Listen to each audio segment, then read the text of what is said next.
Badminton প্রশিক্ষক তথা ক্রীড়া দপ্তরের অবসরপ্রাপ্ত শারীর শিক্ষিকা অনুভা পাল চৌধুরীকে বিদায়ী সংবর্ধনা দেওয়া হয় বুধবার।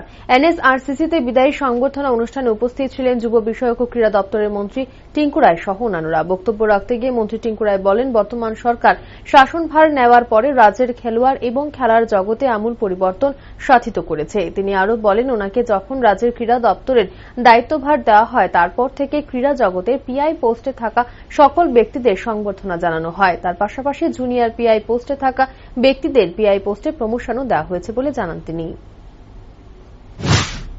প্রকৃতির নিয়ম, সেটা মানুষের বয়স হোক বা প্রকৃতি হোক, এরকম সার্কেল চলতে থাকবে। আজ তিনি যাবেন, এখানে ওনার তৈরি করা অনেক প্রতিভাবান খেলোয়াড়রা যারা ওনার দেওয়া বা ওনাকে নিয়েই ওরা বেঁচে থাকবে, ওরাও আগামী দিন আরো নতুনত্ব তৈরি করবে। এটাই প্রকৃতির নিয়ম, এইভাবেই চলতে থাকবে। আমরা আমাদের এই সরকার প্রতিষ্ঠা হওয়ার পর আমরা চেষ্টা করছি যে খেলার জগৎটা যেন পরিবর্তন হয়, খেলাটা যেন রাজনীতির বাইরে থাকে।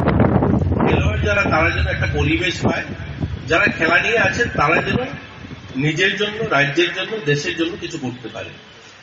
ইতিমধ্যে শুনেছেন, আমার আগের বক্তা বলেছেন যে এই সরকার আসার পর আমাকে যখন দায়িত্ব দেওয়া হয়েছে, এরকম অনেক রয়েছেন যারা জুনিয়র পিআই পোস্টিং পেয়েছিলেন এবং জীবনের শেষ প্রান্তে যখন রিটায়ারমেন্টে গিয়েছেন তখন ওই জুনিয়র পিআই গিয়েছেন। আমরা চেয়েছি তাদেরকে একটু সম্মান দিতে। এটাতে খুব একটা আমাদের সরকারের কোনো কিছু আর্থিক ইনভলভমেন্ট ছিল না, শুধুমাত্র সরকারের সদিচ্ছা যে তাদেরকে সেই সম্মানটুকু দেওয়া। আমরা সেই জুনিয়র পিআই যারা, তাদেরকে আমরা পিআই করে দিয়েছি। যারা পিআই ছিলেন তাদেরকে সিনিয়র পিআই করে দেওয়া হয়েছে। এরকমই সামাজিক ক্ষেত্রে যারা কাজ করেন, যে সোশ্যাল এডুকেশনে যারা অঙ্গনওয়াড়িতে কাজ করেন, এরকম অসংখ্য দিদিরা রয়েছে যারা মাস্টার ডিগ্রি করেছেন, যারা গ্রাজুয়েট, বিভিন্ন বিষয় অনার্স রয়েছে।